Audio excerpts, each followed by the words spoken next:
안녕하십니까. Good afternoon. As have been introduced, I am a former economist, a former professor, and a former member of the National Assembly. Today, the title of my presentation is The Korean Economy? It's the politics, stupid. The title was given to me, and I think it's because I've taught economy and I've been in politics, and we think the issue is politics. So what do you think? I think it's a great title, and so it's a great opportunity for me to stand before you, and it's an honor to be a part of this forum. So everyone says the economy is in great difficulty. Yes, I think so as well. The capital market, the real estate market, exports, household debt, everything is a big challenge these days. But above all, I was quite frustrated by this. And so the President and the First Lady was on the presidential flight, and there was someone who actually posted this on SNS and saying that they were praying that the airplane would be shot down. Well, I have a religion myself, and I decided that I have to pray for the spirit of the spiritual leaders of this country. That's how much of a difficulty we are in this society. There is a media who call themselves a media, but without the agreement of the family of the deceased from the Itaewon incident, actually disclose the list of people who died from this tragedy. And when asked, why did you not ask the permission of the family? They said, because their deaths go beyond the limits of their family. It's already a part of our society. I think the biggest sadness that we can experience is the sadness felt by the parents who lost their child. But what is a social issue that goes above that? I don't think anything goes above that. So these parents have lost their children, and they wanted their children to be taken out of the list, and this media actually asked for their ID card and picture, and so this actually pained me quite greatly. But why are things like this happening in our society? I think that's a very important issue at hand. So these are the people who became quite famous because of the Itaewon tragedy. In the middle is the mayor of the Yongsan-gu district, the district in charge of Yongsan, vice mayor of Seoul, the head of the Seoul police district, and we also have the head of the Korean police agency and the head of the Yongsan district police. And so, of the 5 people, no one was on site at Itaewon on the day. One person was at home doing an ancestral ceremony. One person was in his hometown drinking with old friends. One person was at home sleeping. Well, most of the time, when an incident like this happens, someone should be in charge, but nobody was in charge. This is a very big issue of our bureaucrats, and I think this really shows where we are at. And on the next day, the person who should be held accountable, the mayor of the Yongsan-gu district, she said it was just a phenomenon, saying that she should not be held responsible. This really hurt the people of Korea. How can someone say that, regardless of the legal responsibility? But this did not happen overnight. 8 years ago, in Pangyo, 16 people died because they fell from a vent to the underground hole. The mayor of Seongnam at that time said, I was on site. If we had one policeman, he said, if there was at least one policeman, no one would have died. Well, he was in charge of this district, and he did not take care of the safety measures.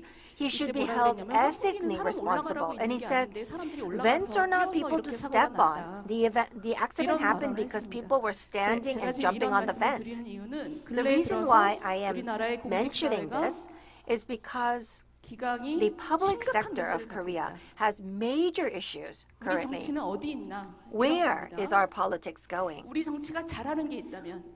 What is politics very good at? It's actually very good at trying to fight each other instead of taking responsibility. Let's look at the words on the screen. These words are words to actually put down the other side. It's actually thinking of the other side as the adversary. Well, I really do not like the word of saying that we need to settle the past corruption. Well, of course, we do have to get rid of that. But we always think of the others as someone that we have to solve and settle. And you think about the other side as the adversary. This has happened within our society during the last few years. Anybody who's not on my side is thought to be the enemy within Korean society and Korean politics. Once you think of them in that way, politics cannot work within our society. Look at all of the words on the screen. These are not words that we share with our neighbors. If you call the other person any of these words, then it's about having conflicts until the very end. So now we see that everybody is divided, and this has actually become quite extreme within the Korean society. So at this point in time, I think we're forgetting why politics exists. What did politics do originally? I think we forgot that within our society. We have to question, what is the fundamental role of politics? That's something we have to think about at this point in time. So 103 years ago, Marx Weber actually had a seminar at a bookstore, and it was when there was a new republic being born, and bureaucrats were first being appointed. And there was a big change that Marx Weber actually experienced. And he talked about two things. There are two things. First, there are people who live for politics. That means that there are people who actually try to find meaning, and there are people who wish to change the world. There are people who wish to change the world. That's the first type of politics. And the second type is about who are living off of politics. There are people who are actually living off of politics to secure their position. A very tragic example is the Daejangdong group. They're using a political mechanism for their personal gain. And so that is the type of people who are living off politics.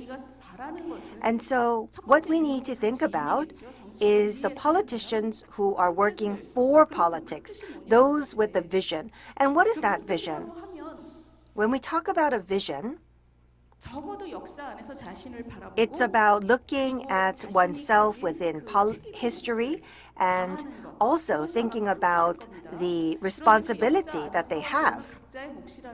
And the role of each individual is as follows.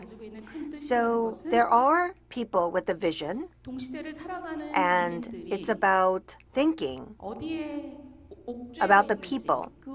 What are the issues faced by the people in those contemporary times?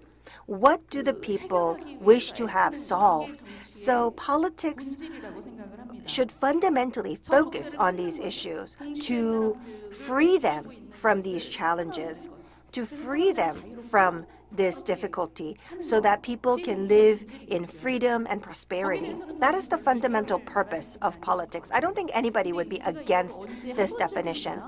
But within Korea, have we ever done this? If we think about it, yes, there has been times that we did this. In Korea, we have the experience of doing this the best in the world. This was when it happened. This was 70 years ago, after the Korean War. Do you know where this is? This is in front of the Seoul train station. This is one of the most beautiful buildings in Seoul. But you can see that it's in ashes after the Korean War. And there are women. I don't know what they're looking for. Maybe the bodies of their families or their household goods. But they are definitely in despair. So this actually is the generation of our mothers. What about the despair of this child? 70 years ago, this was what everyone in Korea went through on the ashes of the Korean War. They had no future. They had no perceivable future. At that time, we were known around the world as the nation of war orphans. And that was true. We had so many war orphans. And at that time, hunger and despair was filling our lives, and we had no hope in our hearts. But in that process, well, we came all the way here because there was a starting point, and there was someone who brought together people to overcome the situation. That was the fundamental purpose of politics. And that's what happened in the 60s. Here you see former President Park Chung-hee, and he was a great leader at that time. In hindsight, we were in hunger, we were in despair, but he actually brought our hearts together. He brought the social energy together. And that's what he achieved. In 1964, he wanted to develop the economy, but he didn't have the money to do so. But he went to Germany to ask for money. And he met the nurses and miners from Korea who were working in Germany. And this is a quote from him when he met those people in Germany, the Koreans working in Germany. He gave a speech to the miners and the nurses who cried and cried listening to the presidential speech. And I heard that the president was crying and he couldn't continue his speech because he was crying so hard. He said, "You are here because I and our nation have not been sufficient for you." And so he knew historically that this was 1964, just 3 years after the May 16th incident. And he apologized. He said, "I have not done enough for you. I will do my best, and you should do your best.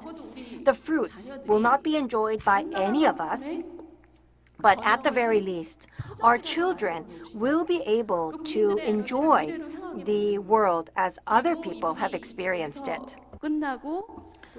And he went with the German president. They rode in a car and said that the Korean president, continued to cry. And he was in his 40s. The German president continued to say, "Do not cry, we will help you." And on his way back, the Korean president told his staff members that until our people will be able to eat a solid meal, I will never go abroad again. Because he was the president of Korea, so he went abroad. He probably was entertained well, and he probably had good meals. But he said that until all of our nation, our people, will be able to escape from hunger, until then, I will not go visit another country. So, at that time, our country was swept in famine. We were hit by poverty. But this president, this leader, actually grabbed the hearts of the people, made them engage in concerted efforts, and really led the development of Korea. He was a great leader. But from our perspective, actually, it was because the people had the energy, and it was the people who pulled everything off, who enabled economic growth, the national development. This is a very important time, the 1960s, the 1970s, as you know. And what you saw before, everything that was in ashes, this is how it looks like today. Looking back, you can say that indeed we made remarkable achievements. When the president went to Germany to ask for money, to beg for money, what was the status of Korea's economy? We were more poorer than other countries such as Bangladesh and Congo. But how is it now? After 60 years, you can see Korea boasts high income, and we stand shoulder to shoulder with the countries as you see on the screen here. In the past, we thought that these countries were far more advanced countries, but we now stand shoulder to shoulder. So Korea in the 1990s were known to be a country of miracles. We were called the East Asian miracle. But what about today?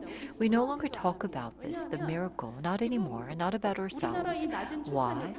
Because in the previous session, we talked about the low fertility rate. And basically, I believe it's because the young people see no hope. There has to be hope that they can live a better life than what they've enjoyed up till now. But it seems there's no hope. There's no opportunities, even if they make efforts for their next generation, for their children. They don't think that there's hope, that their family members, their children can enjoy a better life. So they're not willing to put in the effort, to exert the energy. So what is grabbing us, blocking us?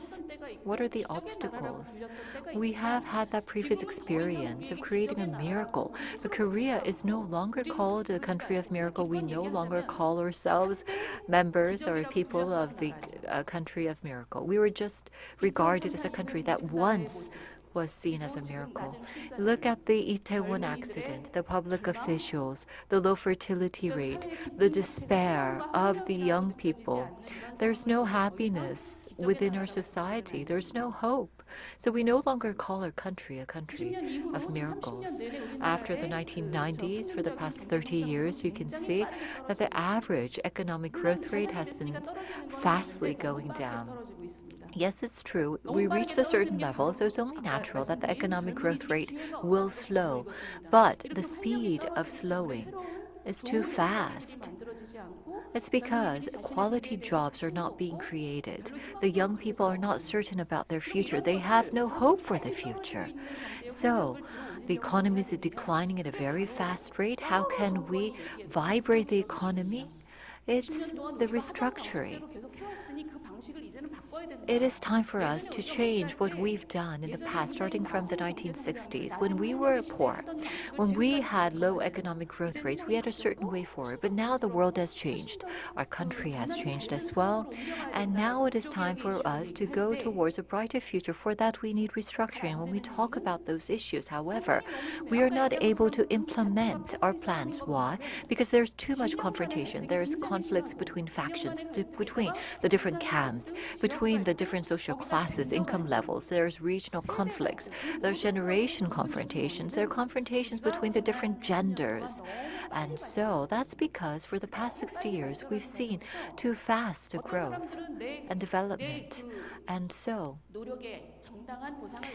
some people believe that they have received compensation for their efforts. But then there are those who believe that others have been compensated for their efforts, but I have not. I have been neglected. I have not been given my rightful compensation. And that has led to the confrontations and conflicts within our society in terms of the different camps, the different income classes, income levels, the different regions, generations, and genders. So whenever we try to bring about change in our society, the people who believe that they have been neglected, they don't have trust in the leadership in our society. So for example, when we try to change our institutions and the policies we have, when we want to no longer have those the holidays for the large hypermarkets that we have the supermarkets not be in operation for 2 days, mandatory. That's mandatory. When we try to change that, people say that, why are you doing this? They are suspicious of the intentions. So we now have to ensure that the young people have hope and trust in what we're about to do, that they have hope for the future, that they believe they create a family, that there will be hope for a brighter future. But right now, they do not have that. So I would like to ask you a question. 60 years ago, the Korean president, went to Germany. The president shed tears. He touched the hearts of many people. And that leadership was appropriate leadership of that time. But in the 21st century, when we are just swept in such social confrontations, what is the appropriate leadership that we need in our society? That's my first question. Think about this. Have you thought about this? What kind of leader do we need under the current circumstances? Now, people don't starve to death. We've escaped that situation. There are not many people who starve in Korea. Korean people have a high level of educational attainment. People have studied a lot in Korea. So, with these changes, what kind of leadership do we need? We have extensive social complex at such a time. What kind of a leader do we need? Someone who studied a lot, who has a lot of money, who has the strength and power to lead the way? I think none of the above. The Korean people are already well educated. They're not poor anymore, but they still engage in conflict. So at such a time, among such people, the type of leader that we need is a leader that can receive the trust of the people. And the trust-based political leadership can be something achieved when this person is willing to make contributions, to sacrifice. I talked about Max Weber. And the leaders have to be dedicated and find meaning in life as a leader, to live a life of dedication, to really bring the people's spirit up, and to find the challenge to the people that is so troubling for the people, and get rid of such challenges. That type of leader is what we need. A leader that can be trusted by the people. I think that politicians have to make the effort. But what is most important is not just the efforts, but also they have to be dedicated. There has to be dedication. The energy of dedication. For example, in China, there is 제갈공명, and you know his story, where the sibling of his beloved friend, actually sacrificed the sibling of a great friend because he believed that that was needed for the people. This person, this leader known as Chu Ge-liang of China, is famous for that. He was willing to sacrifice everything that was dear to him personally for the better of the people. So that's the kind of dedication that we need. It's not a leader who has a lot of money, who's very smart, but who is willing to let go of everything that's personally dear to him or her, and is willing to dedicate himself or herself for the people, for the greater good. Someone who is a little bit more ethically sound, who's a little bit more ethical, and that person who can really bring the people together because he's trusted or she's trusted. Compared to the general public, someone who's just a little bit more ethical, who has a little bit more greater sense of responsibility. You might not agree with me, but this is what I think. I think that in our society, we need this kind of leadership because if you look at the major issues within our society, it's the factionism. Our society is broken up into different factions, and what the other team or the other group says is something that cannot be tolerated. That's believed as become the most serious evil that we have to get away with. So, in Korea, for example, for the past couple of years, the real estate prices have really skyrocketed, and so people have a lot of debt in their households. And also, right now, the economic fundamentals of Korea has weakened. We can see these types of articles, headlines every day in the media. But now, look at what's happening In the political sector, in the National Assembly, the National Assembly sessions during the fall season is focusing on acts that can actually further burden the economy of Korea. But at the same time, people are not complaining about this. This has not been part of the wide public discourse. Well, the poverty pornography, one side says that about the First Lady, and then the other side says that we have such a beautiful First Lady. But we are in a very serious situation, and at such a time, the political sector saying these things and be broken up into these two camps or two sides that make these remarks. This is really unfortunate. But why is this happening? Because people believe that politics is all about factionism, that everything can be forgiven if they just appeal to their supporters. As long as their supporters are okay with what they say, they think that everything is okay, these politicians. But the thing is that we have these obstacles that are blocking us to move forward and make greater advances. But right now, there are no politicians who are willing to lead our nation to greater advances. We do not have such leaders with dedication. Now, let me give you a second question. The first question was, what type of leadership do we need in Korea in the political sector? And I gave you the answer that I thought was right. Now let me give you the second question then. Then in order to really reform the current political situation, in order for our society to move forward into the future, then the greatest challenge for us, well, it's not actually not the low birth rate or the low productivity rate, but actually it's politics. So in order to reform the political sector, what can you do as individuals in the Korean society? What can you do? What should you do? Do you think everything will be okay if you just wait and see? Do you believe that one day someone, this grand and ethical leader, will come and save us? Just like we're watching the morning dramas, the soap operas, if we wait and see, a knight in shining armor will come and save us? I don't think so. If we compare the present with 60 years ago, things have changed.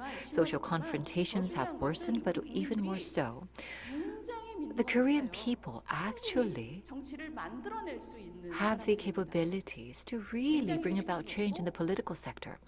They are well informed, they are highly educated, they're intelligent, and it's not just about the income level. It's not just about us moving away from poverty, but the Korean people just waiting for a knight in shining armor to come. I don't think that is the way forward, considering the current situation. So if you say that at least I vote, that's not enough. Of course, there are people who do not vote. I didn't like to vote in the past myself. Of course, voting is very important because if you think about it, there are politicians who just lie. Every word they say is a lie. But those politicians have been elected for their 4th term and their 5th term. Starting with you, the people, the citizens of Korea, you really have to have a clear understanding or idea of the type of politician that you want to elect, that you are willing to tolerate, because we need a politician that people can trust. But that is not enough. Just executing your voting rights during election period is not just right, because the politician might try to hide themselves and say the right things only during the campaign period. So I think that it's really important to play your role, to fulfill your responsibilities. And in order for the people to play your role, to fulfill your responsibilities, you as citizens have to do your given role. You have to criticize. You have to keep the politicians in check. And at the same time, you have to communicate with the people of your times. You have to carry out public discourse to ensure that the political sector is sound and healthy. You have to criticize the politicians who are not sound and healthy. You have to lead the public discourse. For the past couple of years, do you know what the most important change in our society was? It was not to speak about politics when your friends gather together. There was extreme polarization in our society that if you wanted to maintain your friendship, you were told that you should not talk about politics. So we stopped communicating about politics. Within such an environment, actually, it's very difficult to carry out public discourse about the important issues of our society. So the last thing I want to say is that, of course, voting is very important, but at the same time, you have to have a very clear criteria of the type of politicians that you wish in our society. You have to talk about the politicians in our society with people around you. You have to open up public discourse about politics. You have to make sure that we talk about politics, because public discourse, that is a pivotal part of politics in our society. You have to remember that. I'm an economist.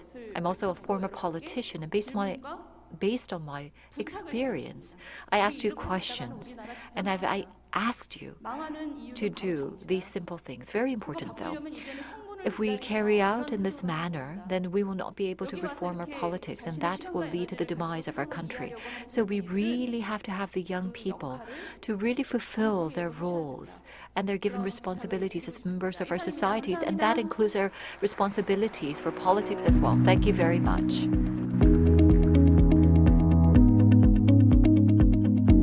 Thank you, 윤희숙 전 의원님 감사합니다. 다시 한번 큰 박수 부탁드리겠습니다. 정말 귀한 시간 내주셨는데요.